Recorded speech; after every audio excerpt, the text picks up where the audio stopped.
बांग्लादेश में गाजा वाला इलाज। नमस्कार, न्यूज इंडिया देख रहे हैं आप और मैं आपके साथ तरन्नुम जहां शेख। बांग्लादेश में 2 हिंदू नागरिकों की हत्या को लेकर विरोध जारी है। देश के कोने कोने में इसको लेकर प्रदर्शन हो रहे हैं। इस बीच पश्चिम बंगाल के नेता प्रतिपक्ष और बीजेपी के नेता शुवेंदु अधिकारी का एक वीडियो सामने आया है जिसने सियासी भूचाल ला दिया है। शुवेंदु अधिकारी ने अपने बयान में 100 करोड़ हिंदुओं का हवाला देते हुए कहा कि बांग्लादेश को गाजा जैसा सबक सिखाया जाना चाहिए। उन्होंने भारत के ऑपरेशन सिंदूर का जिक्र करते हुए पाकिस्तान को दी गई कार्रवाई का भी उदाहरण दिया। अब इस बयान पर मुख्यमंत्री ममता बनर्जी की पार्टी टीएमसी ने तीखा हमला बोला है। आखिर पूरा मामला है क्या, क्यों इस पर अब राजनीति हो रही है, रिपोर्ट के जरिए दिखाते हैं।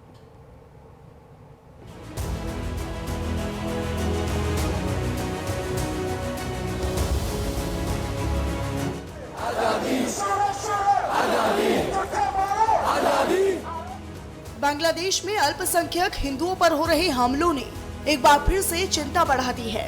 हाल ही में सामने आए 2 हत्याओं के मामलों के बाद भारत समेत कई जगहों पर विरोध प्रदर्शन जारी है। मानवाधिकार संगठनों और सामाजिक समूहों ने बांग्लादेश सरकार से दोषियों के खिलाफ सख्त कार्रवाई की मांग की है और इसी बीच बीजेपी नेता शुवेंदु अधिकारी का एक वीडियो सोशल मीडिया पर वायरल है।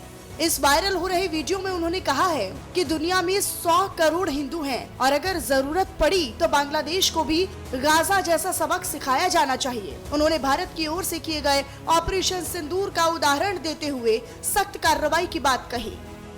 बांग्लादेश को गाजा जैसे सबक की जरूरत।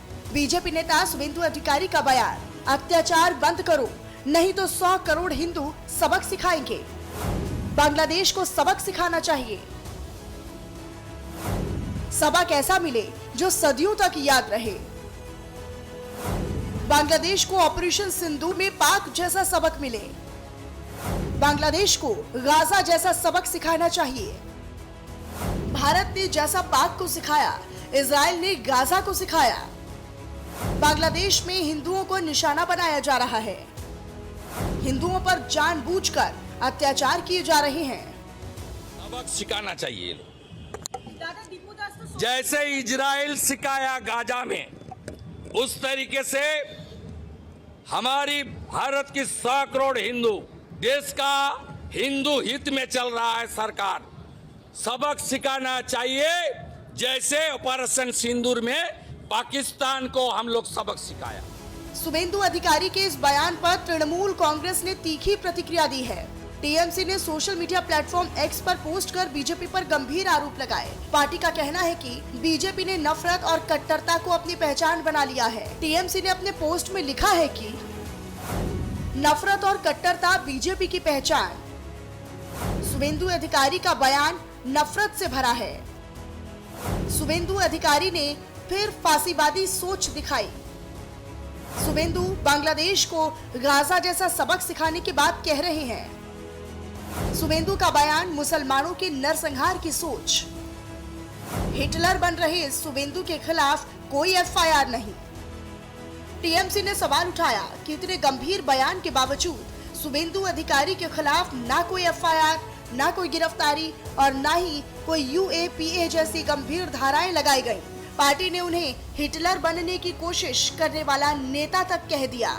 राजनीतिक विशेषज्ञों का मानना है कि ये बयान न सिर्फ बंगाल की सियासत को गरमाएगा बल्कि भारत बांग्लादेश संबंधों पर और भी ज्यादा असर डाल सकता है, क्योंकि दोनों देशों के बीच रिश्ते पहले से ही ठीक नहीं चल रहे। जहां बीजेपी इसे हिंदुओं की सुरक्षा से जोड़ रही है तो वहीं टीएमसी इसे नफरत फैलाने वाला बयान बता रही है। बांग्लादेश में हिंदुओं की हत्या का मामला अब अंतर्राष्ट्रीय चिंता के साथ साथ भारतीय राजनीति का भी एक बड़ा मुद्दा बन चुका है। सवाल यही है कि क्या इस तरह के बयानों से पीड़ितों को न्याय मिलेगा या फिर सियासी टकराव और तेज होगा। Bureau report, news India.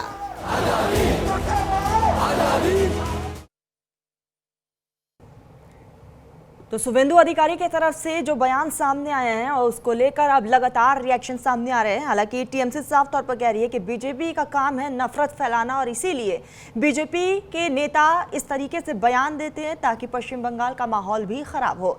आने वाले समय में पश्चिम बंगाल में चुनाव है और ऐसे में जिस तरीके से ये पूरा बयान दिया गया है कि बांग्लादेश गाजा का इलाज है, तो कई तरह के अब सवाल भी खड़ा करता है कि क्या अंतर्राष्ट्रीय लेवल पर इसका एक बड़ा मैसेज भी जाता है।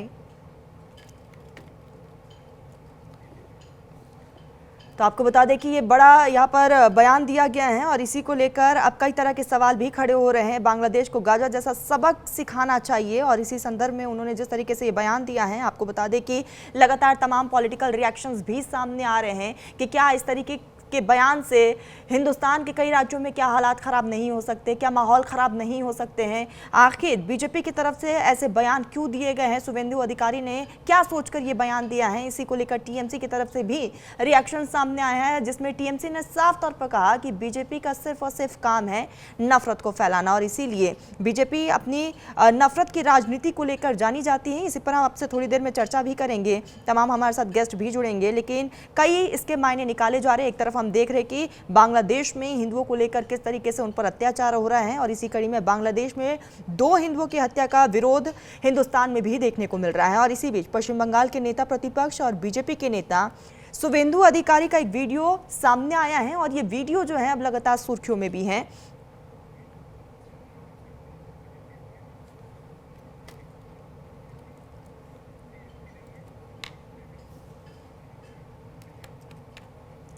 इसी बीच हमारे साथ खास मेहमान जुड़ चुके हैं, रत्नाकर सिंह बीजेपी के प्रवक्ता है, हमारे साथ जुड़ चुके हैं और साथ ही हमारे साथ एडवोकेट शोएब सिद्दीकी मुस्लिम स्कॉलर है। बहुत बहुत स्वागत है, आपका बहुत इस्तकबाल है। रत्नाकर साहब, मैं आपके पास ही आऊंगी।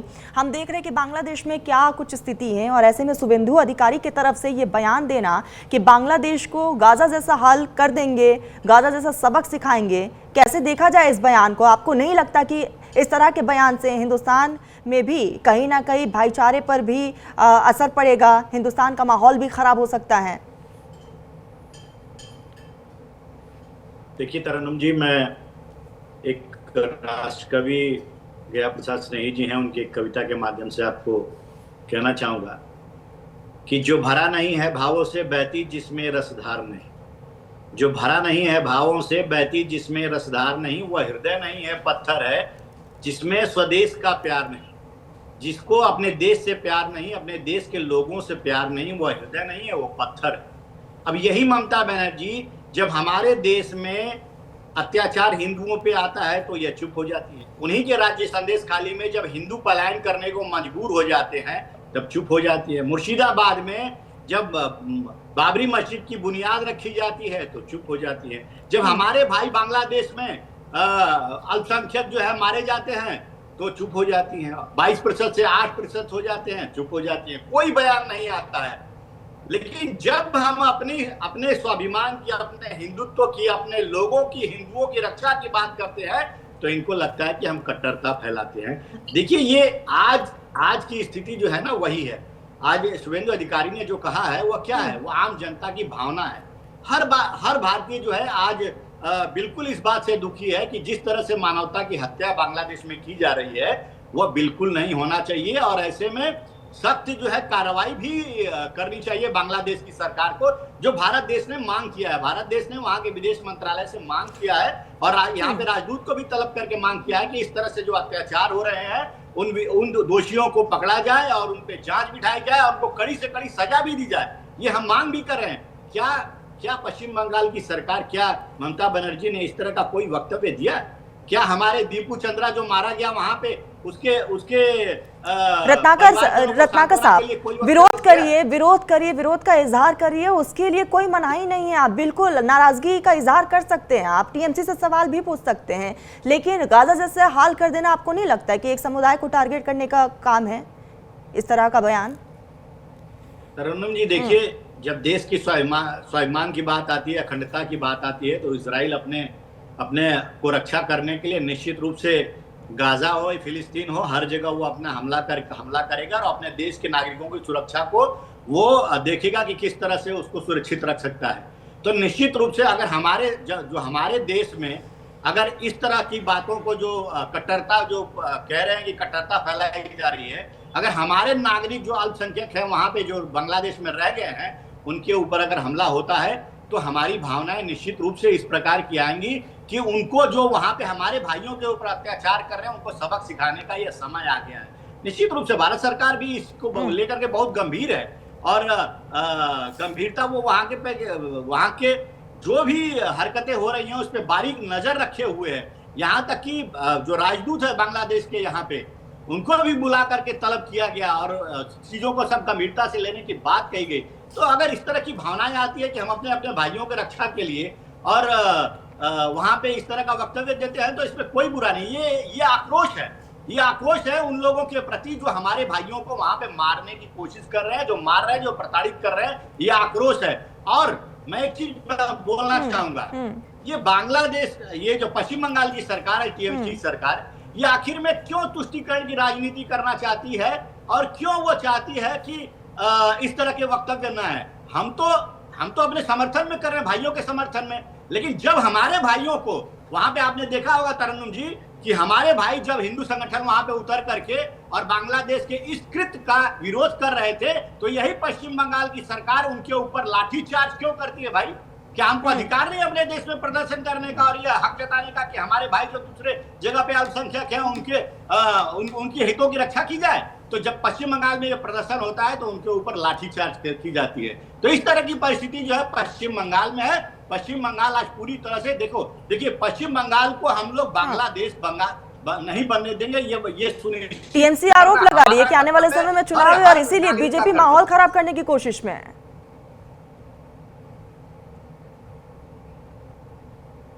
रत्नाकर साहब, आपसे ही पूछ रही हूँ। जी तरन्नुम जी, क्वेश्चन फिर से पूछिए। टीएमसी आरोप लगा रही है कि पश्चिम बंगाल में चुनाव है और बीजेपी माहौल खराब करने की साजिश रच रही है।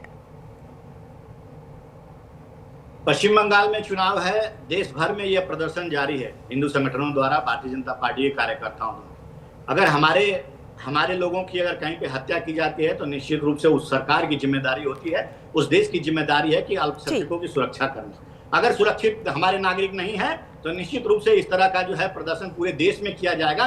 और पश्चिम बंगाल में जो ये आरोप लगाने का काम किया जा रहा है कि पश्चिम बंगाल में चुनाव है इसलिए हम कर रहे हैं, पश्चिम बंगाल की क्या स्थिति है आप देखिए।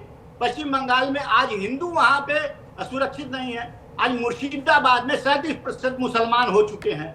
ठीक है, यानी कि आपका कहना है कि जो शुभेंदु अधिकारी की तरफ से बयान दिया गया वो बिल्कुल सही है। ठीक है, आऊंगी मैं आपके पास। शोएब साहब, आऊंगी आपके पास, सुनूंगी आपको ही सुन रहे थे। आऊंगी आपके पास शोएब साहब, मैं आपके पास ही आऊंगी। शुभेंदु अधिकारी की तरफ से जो बयान सामने आया है उसको आप किस नजर से देखते हैं? तरन्नुम जी, मेरी गुजारिश रहेगी जिस तरह आपने हमारे भाजपा प्रवक्ता को सुना, बिल्कुल आपको भी मौका दूंगी, मैं अपनी बात कह दूंगा जी। देखिए तरन्नुम जी, होता क्या है, सुधांशु जी ने जो बयान दिया है बहुत ही शर्मसार बयान दिया उन्होंने अभी हालात देखे नहीं गाजा क्या हुए, क्योंकि आपको भी मालूम है वह अगले साल इलेक्शन होना है, इसलिए उन्होंने सस्ती शोहरत पाने के लिए इस तरह बयान, मैं मजम्मत करता हूँ। मैं समझता हूँ हिंदुस्तान में आप देखिए मुल्क के वजीर आजम भी इसकी मजम्मत करेंगे कि उन्होंने गलत बयान दिया है। आप बताइए, अगर आपकी हिम्मत थी तो आप ये कहते कि हिंदुस्तान ने जिस तरह पाकिस्तान का हाल कर दिया, ईरान ने जिस तरह इसराइल का हाल कर दिया, उस तरह मिसाल देते। आपको गाजा मालूम है, फिलिस्तीन जब वहां पे गाजा मामला था तो अटल बिहारी वाजपेयी जो हमारे वजीर आजम मुल्क के थे, भारत ने, उन्होंने हमेशा फिलिस्तीन का साथ दिया, हमेशा सच बात बोली। लेकिन आपने उन मासूम बच्चों का मिसाल दी। और हमेशा तरन्नुम जी, जंग में एक चीज हमेशा ख्याल रखी, हर दुनिया के मुल्क में एक कानून होता है कि जंग में मासूम बच्चों और औरतों पर जुल्म नहीं किया जाता है। इसराइल ने गाजा में मासूम बच्चों को किस तरह मारा आपने खुद देखा होगा, जिन्हें सस्ती शोहरत पाने का बयान किया है। आप यकीन जानिए, मैं चैलेंज के साथ कह रहा हूं कि एक इंसान भी था हिंदुस्तान में नहीं था जिसने गाजा पे जुल्म होने को सही ठहराया। सबने उसकी मुखालफत की। कुछ लोगों ने मंदिराम पर हमारी तरह हिम्मत जुटा के बात कही, किसी ने अंदर ही अंदर बात रखी। और गाजा का जो हाल तरन्नुम जी था, यकीन जानिए जो बच्चे मर रहे थे, मैं भी शोएब सिद्दीकी आपके चैनल से कह रहा हूँ, नेशनल चैनल से, मैं जिंदगी में 2 बार बहुत फूट फूट कर रोया हूँ। जब मेरे वालिद इस दुनिया को छोड़ के चले गए तब, और दूसरा गाजा में जिस बच्चों को मारा गया आप खुद देख रही थी। लेकिन शुभेंदु सिंह ने कितनी छोटी बात कर दी एक सस्ती शोहरत पाने के लिए। आपकी हिम्मत है तो आप नहीं, सुनिए अब देखिए, जवाबी सवाल करने नहीं आया। देखिए जवाबी सवाल करने नहीं आया। देखिए मैं जवाबी सवाल करने नहीं आया। बात सुनिए आप पहले, ना आप जवाबी सवाल सुनिए। देखिए तरन्नुम जी, देखिए तो सुनिए तरन्नुम जी, इनकी आवाज। रत्नाकर साहब, आऊंगी मैं आपके पास। रत्नाकर साहब, आऊंगी आपको भी पूरा मौका दिया गया। रत्नाकर साहब, ऐसे नहीं, हमारे व्यूअर्स भी नहीं समझ पाएंगे। एक सेकंड, एक एक करके तरन्नुम जी, शोएब तरुण साहब, जी आप ही का मैंने आप तरुण जी आप इनको बताइए मेरे बड़े भाई को, मैं कल ही आपके यहाँ डिबेट में बैठा था और मैंने बंगाल की मुखालफत की थी कि वहां जो 2 लोग मेरे हिंदू भाई मार दिए गए। मैंने कल ही डिबेट दी कि वो गलत हुआ, लेकिन आप गाजा का मिसाल दे रहे हैं। गाजा में जिसने वो सीन देखा आप पूछेगा आप किस तरह के मासूम बच्चों को औरतों को मारा पीटा कि आप मिसाल हिम्मत थी, तो आप कहते हैं ईरान ने जिस तरह इसराइल का हाल किया, हिंदुस्तान ने तरफ पाकिस्तान का हाल किया, उस तरह मिसाल देता अच्छा लगता। आपने मासूम जुल्मों में आप देख के आइए, वहां पानी गिर रहा, बरसात हो रही है, मासूम मासूम बच्चे बिलक रहे हैं, वहां दफनाने की जगह नहीं है, गड्ढे खोद के आऊंगी मारे रत्नाकर पत्थर साहब, नीचे आऊंगी दबाए आपके जा रही पास, है। आऊंगी। एक सेकंड, तो इस तरह की बातें आप ना करें, क्योंकि अगले साल हमारा इलेक्शन है। इस तरह आप सस्ती शोहरत पाने के लिए ममता जी का मैं नाम ही नहीं ले रहा हूँ, आप ममता बनर्जी का बार बार नाम लेके उसको बड़ा कर देते हैं। और पुराने फिलासफर ने एक बात कही है, किसी को खत्म करना हो तो जिक्र मत करो, अपने आप खत्म हो जाएगा। ममता बनर्जी को तो आप पॉजिटिव कर रहे हैं बार बार नाम लेके। आप बताइए, मुर्शिदाबाद में जो मामला हुआ था तरुण जी, मैंने उसकी मुखालफत की थी कि हिमायू जी वहां से सस्ती शोहरत पाने की बाबरी मस्जिद की बात कर रहे हैं, मैंने उसके खिलाफ बोला था। लेकिन आपने गाजा में कर दिया, मासूम बच्चों में आप समझिए तरुण जी, वहां पे हालात ऐसे थे कि आप समझिए वहां के बच्चों का हालात है कि हालात ने बच्चों को संजीदा कर दिया। ठीक, वो खामोश रहते हैं, शरारत नहीं करते हैं, वहां बच्चों का हालत ये थे। ठीक है तो रत्नाकर साहब, आपके पास ही बच्चों को आऊंगी। मिसाल ना दें। हाँ, आप बच्चों जो चीज शोएब जी कह रहे हैं वही मैं टीएमसी सलाह कह करता रही है कि इससे हिंदुस्तान का भी माहौल खराब हो सकता है और इसीलिए बीजेपी सिर्फ और सिर्फ नफरत फैलाती है। जवाब दीजिएगा। देखिए तरुणम जी, मुझे बहुत खेद है इस बात को सुनकर के कि हमारे जो मुस्लिम स्कॉलर यहाँ बैठे हैं वो कह रहे हैं कि मैं गाजा पे जब भी हमला हुआ था उस समय फूट फूट कर रोए।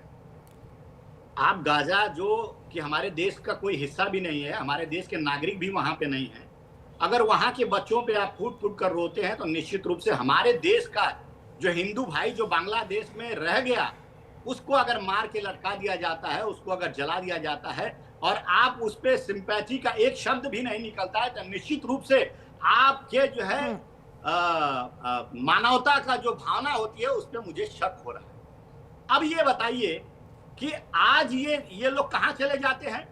जब हमारे देश में आतंकी नसरल्ला जब मारा जाता है उसके विरोध में यहाँ पे सड़कों पे उतरकर ये कहते हैं कि हर घर से नसरल्ला निकलेगा। आज अगर हमारा दीपू चंद्रा मारा जाता है तो उसके खिलाफ अगर इन्होंने एक भी कैंडल मार्च किया, एक भी लोग सड़क पे उतरे? नहीं उतरे। क्यों? क्योंकि ये देश से बड़ा इनको धर्म लगता है और धर्म के आगे ये देश के नागरिकों, अभी कैसा कि धर्म, हमारे धर्म के लोग थे, हम फूट फूट कर रोए। आज ये क्यों नहीं दीपू चंद्रा जो हमारे देश का हिंदू भाई है, वो आज उसके ऊपर क्यों नहीं ये रोते हैं? और देखिए मानवता की बात करते हैं, आज ये मैं बता रहा हूं, फिलिस्तीन की बात करते हैं, ये कांग्रेस के लोग और जो एमआईएम के लोग और तमाम विपक्षी पार्टियां संसद में जाकर जय फिलिस्तीन का नारा लगाते हैं और प्रियंका गांधी फिलिस्तीन का बैग लेकर के और उनके सपोर्ट में उतर करके और प्रदर्शन करने का काम करती हैं। आज ये कहां चले जाते हैं विपक्ष के सारे लोग? आज एक भी विपक्ष का व्यक्ति अगर रोड पे उतर कर दिखा कि हमारे बांग्लादेश के लोगों को जो है हमारे अल्पसंख्यक हिंदुओं ठीक है रत्नाकर साहब, माफी के साथ रोकूंगी मैं आपको, रोकूंगी आपको, आऊंगी मैं आपके पास आऊंगी। शोएब जी, मैं इसका जवाब भी आपसे लूंगी, लेकिन इसी बीच आपको एक पोस्ट भी हम आपको बता दें। जब एक फर्जी पोस्ट और एक अफवाह या फिर बिना पुख्ता सबूत का आरोप भीड़ को इश्क निंदा जैसे हथियार थमा दे तो इंसाफ नहीं मिलता, बल्कि इंसानों की जिंदगियां तबाह हो जाती है। बांग्लादेश में हिंदुओं के साथ हुई हिंसा की ये वारदातें बताती है कि कैसे मनगढ़ंत झूठे आरोप, प्रशासनिक सुस्ती और भीड़ की मानसिकता ने मिलकर पूरे के पूरे गांव को उजाड़ दिया। हिंदुओं को जान बचाने के लिए अपने घर छोड़ने पड़ गए, उनके घरों को भी लूट लिया गया, घरों को जला दिया गया। Human rights Congress for Bangladesh minorities के मुताबिक ऐसे तमाम मामले हैं जहां हिंदुओं पर जो आरोप लगाकर मारा गया है, उन पे झूठे आरोप लगा गए हैं, उनके घर को उजाड़ दिया गया है, उनके घर को जला दिया गया है। आइए बांग्लादेश के ऐसे मामलों के बारे में भी आपको हम बताते हैं विस्तार से कि किस तरीके से वहां पर हिंदुओं को टारगेट किया जा रहा है और एक नहीं दो नहीं कई बार हिंदुओं को टारगेट किया गया है। आपको बता दें कि human rights Congress for Bangladesh minorities report में यह खुलासा हुआ है कि बांग्लादेश में इश्क निंदा के नाम पर हिंदुओं पर अत्याचार हो रहा है। जून से दिसंबर 2025 के बीच 71 मामले आ चुके हैं। मामलों में नामजद 90% से ज्यादा लोग हिंदू हैं। 15 से 17 साल के नाबालिग भी इसमें शामिल थे। हमले के लिए हर बार एक ही तरह का तरीका अपनाया गया है। इश्क निंदा के आरोप डर फैलाने और अल्पसंख्यकों को दबाने का हथियार है और ऐसे में अब तक कई ऐसे रिएक्शन जो है वो सामने आ चुके हैं, कई ऐसे मामले मामले सामने आ चुके हैं। अल्पसंख्यकों को निशाना बार बार बनाया जा रहा है, हिंदुओं के मोहल्लों में तोड़फोड़ की जाती है और भीड़ हिंदू घरों और दुकानों पर हमला भी कर देती है। क्या प्रशासन अल्पसंख्यकों की सुरक्षा पर चुप क्यों बैठा है, ये अपने आप में एक बड़ा सवाल है। और ऐसे में HRCBM रिपोर्ट में जो खुलासा हुआ है कि हिंदू के गांव पर सबसे ज्यादा हमला हुआ है। आपको बता दें कि यहाँ पर सुनामगंज में फेसबुक पोस्ट के बाद पूरे हिंदू गांव तबाह कर डाले गए, उनके घरों में लूटपाट की गई है, घरों को भी तोड़ दिया गया है, आग के हवाले कर दिया गया है घरों को। यह घटना अल्पसंख्यकों पर हुए सबसे क्रूर हमले में से एक है। और ऐसे में लगातार हम इस पर बात भी कर रहे हैं कि आखिर बांग्लादेश में जो स्थिति बनी हुई है आखिर वो क्यों बनी हुई है, और लगातार हालात जो है वहां पर बिगड़ते जा रहे हैं। बार बार आखिर हिंदुओं को क्यों टारगेट किया जा रहा है, क्यों हिंदुओं के कॉलोनियों को तबाह कर दिया जा रहा है, उनके घर को भी आग के हवाले कर दिया जा रहा है, कई नाबालिगों को आग के हवाले किया गया है। और ऐसे में लगातार अत्याचार जो है हिंदुओं पर बढ़ती जा रही है। और ऐसे में जो रिपोर्ट सामने आया है उससे आप साफ तौर पर अंदाजा लगा सकते हैं कि इस वक्त हिंदू जो है बांग्लादेश में बिल्कुल भी सेफ नहीं है, और कहीं ना कहीं उसकी धमक जो है हिंदुस्तान में भी देखने को मिली। हिंदुस्तान के कई राज्यों में विरोध का इजहार भी किया जा रहा है, लोग सड़कों पर है, विरोध प्रदर्शन कर रहे हैं, हाथों में तख्तियां बैनर पोस्टर्स लेकर मोहम्मद यूनुस के खिलाफ नाराजगी का इजहार कर रहे हैं। और बड़ा सवाल यह भी है कि आखिर मोहम्मद यूनुस की तरफ से अब तक कोई ठोस कदम कट्टरपंथियों के खिलाफ क्यों नहीं उठाए गए, ये अपने आप में एक बड़ा सवाल है। और ऐसे में तमाम हमारे मेहमान जो है वो लगातार बने हुए हैं, लेकिन इसी बीच जो है TMC की तरफ से मोहम्मद एश्तशमुल हक भी हमारे साथ जुड़ चुके हैं। हक साहब, बहुत इस्तकबाल है आपका। आखिर शुभेंदु अधिकारी की तरफ से जो बयान सामने आया है, सबसे पहले तो उस पर एक रिएक्शन दे दीजिएगा कि क्या बीजेपी की तरफ से इस तरह के बयान हिंदुस्तान के माहौल को खराब कर सकता है, पश्चिम बंगाल के माहौल को खराब कर सकता है? देखिए, नमस्कार तरन्नुम जी और तमाम पैनलिस्ट बैठे हुए हैं। सबसे बड़ी बात है, मैं बांग्लादेश की जो घटना घट रही है पिछले कई दिनों से, जिनके एक आदमी जो हमारे हिंदू भाई थे उनका जो मॉब लिंचिंग हुआ है, उसकी मैं कड़ी निंदा मजम्मत करता हूं आपके चैनल के माध्यम से। ये एक आदमी का हमारे इस्लाम में आता है, किसी एक निर्दोष का खून करना पूरे इंसानियत के खून करने के बराबर होता है।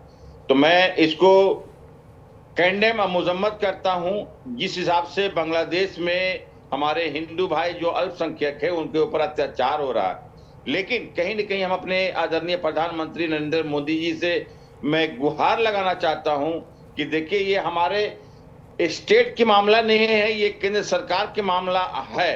तो इसको तुरंत समझ लिए हस्तक्षेप हमारे प्रधानमंत्री को करना चाहिए। और बांग्लादेश जो हमारे टुकड़ों पर पलने वाले हैं उसको हमें कितना समय लगेगा, हम समझते हैं कि तुरंत समझ लिए भारत के प्रधानमंत्री आदरणीय नरेंद्र मोदी जी को हस्तक्षेप करना चाहिए।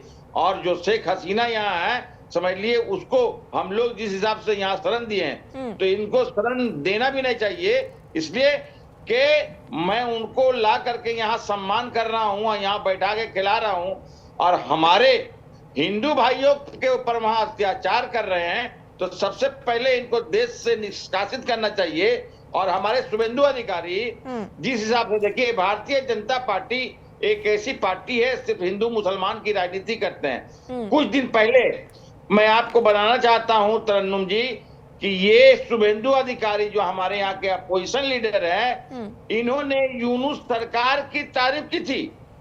अगर कहेंगे मैं क्लिप भेजूंगा, तो ये भारतीय जनता पार्टी एक ऐसी पार्टी है, ये सिर्फ हिंदू मुसलमान, आप बताइए कि यूनुस सरकार की तारीफ कर रही थी, तो अभी कहां आप सवाल पूछते हैं हम आपके चैनल के माध्यम से। शुभेंदु अधिकारी जो 2 हफ्ता पहले तक कहा कि बंगाल की सरकार सही नहीं है, बट लेकिन बांग्लादेश की सरकार, यूनुस सरकार बहुत सही है। तो इनका कब किस टाइम क्या कहेंगे, इनसे पूछिए। रत्नाकर साहब जवाब दीजिएगा। ये पूरा जवाब हमारे तरन्नुम जी, देखिए, अभी हमारे जो आऊंगी शोएब सवारी आपके पास में, वो पैनलिस्ट हैं जो सवाल पूछने का काम कर रहे हैं, जो हमारा ये कहाँ इनकी ये चुप क्यों हो जाते हैं जब हम उन्हीं बांग्लादेशियों को जो रोहिंग्या मुसलमान हैं, जो पश्चिम बंगाल में आकर के बैठे हैं, जब हम उनको निकालने की बात करते हैं, जब SIR प्रक्रिया करने की बात करते हैं, जब उनको चिन्हित करने की बात करते हैं, तो ये उनके बचाव में आकर खड़े हो जाते हैं। और ममता बनर्जी स्वयं कहती हैं, आपको कहीं जाने की जरूरत नहीं है, मैं आपके लिए यहाँ पे खड़ी हूँ। तो ये इनका चाल चेहरा चरित्र है। ये तुष्टीकरण की राजनीति में रोहिंग्या मुसलमानों को भी सबसे ज्यादा अगर पश्चिम बंगाल में कहीं पे है अगर रोहिंग्या मुसलमान, तो पश्चिम बंगाल में रोहिंग्या मुसलमान है। उनको अगर भगाने का काम किया जा रहा है, चिन्हित करने का काम किया जा रहा है, तो ऑब्जेक्शन इनका हो रहा है। और शेख हसीना की बात करते हैं, हमारी संस्कृति, भारतीय संस्कृति कैसी है ये आपको नहीं जानकारी, हमारी हिंदू संस्कृति कैसी है ये आप नहीं जानते हैं। हमारी संस्कृति ऐसी है कि कोई भी अगर हमारे शरण में आता है, चाहे वह शत्रु भी क्यों ना हो, हम उसके जान की हिफाजत जो है करना हमारा कर्तव्य और धर्म बन जाता है। लेकिन आप जो है, और ये भी हमारा कर्तव्य बन जाता है रत्नाकर साहब की ऐसा कोई भी बयान ना दिया जाए जिससे मुल्क का भाईचारा जो है वो खराब हो। शोएब साहब मैं आपके पास आऊंगी, वक्त की भी कमी है, फटाफट अपनी बात को कंप्लीट करिएगा। देखिए तरन्नुम जी, मैं मुसलमान तो 47 से 2025 तक सफाई दे रहा। रत्नाकर जी की बात को मैं सफाई दे दूं कि एक आरजू नहीं, हर आरजू तो ये है लाकर जरा सी रख दो खाके वतन कफन में। सुदेंशु जी, मैंने जो बात आपसे कही थी आज दूसरे रुख में लेके चले गए। मैंने किसी मुल्क का नाम नहीं लिया, मैंने मासूम बच्चों की बात की जो गाजा पे जुल्म हो रहा था, मैंने उस पर बात कही। मैंने किसी मुल्क का नाम नहीं लिया है। इस मुल्क का ही मैं हूँ, इस मुल्क का हिंदू हो चाहे मुसलमान, सब मेरा है। सुदेंशु जी ने बात कही, मैं सिर्फ ये बात कह रहा हूँ कि उन्होंने टारगेट पे गाजा क्यों ले लिया। गाजा और फिलिस्तीन को हमेशा हमारे मुल्क ने तरजीह दी, अटल बिहारी वाजपेयी हो चाहे नरेंद्र मोदी जी हो, मैं दूसरी पार्टी के वजीर नाम। सुदेंशु जी ने अगर ये बात कही होती कि घर से मंदिर बहुत दूर है, चलो यूं कर लें, किसी रोते हुए बच्चे को हंसाया जाए, तो बहुत अच्छी बात होती। यही मैं ये कह रहा हूँ। एक सुनिए, फिर आपकी मैं देखिए, फिर आप भी जो बोल देते हैं दूसरी बात करते नहीं है। मैं मुसलमानों से सफाई दे रहा है 47 से लेकर आज तक। आप सुन तो लिए, मेरी फरियाद सुन लिए। मैंने किसी मुल्क का नाम नहीं लिया, मैंने उन मासूम बच्चों और उन औरतों की बात की जिसके साथ मैं जुल्म किया। ठीक है शोएब साहब, इस चर्चा का कोई अंत नहीं है, इस चर्चा का कोई अंत नहीं है, वक्त की भी बेहद कमी है। रत्नाकर साहब, शोएब साहब और हक साहब, आप तीनों ने अपना बिल्कुल, हक साहब फटाफट 2 सेकंड में अपनी बात को कंप्लीट करिएगा। हक साहब आऊंगी मैं आपके पास, कुछ सेकंड है हक साहब। चलिए, वक्त की बेहद कमी है, वक्त की बेहद कमी है। रत्नाकर साहब, शोएब साहब और हक साहब, आप तीनों ने अपना बहुत कीमती वक्त दिया न्यूज इंडिया को। बहुत बहुत शुक्रिया आप तीनों का। फिलहाल बुलेटिन में बस इतना ही, आप देखते रहिए न्यूज इंडिया।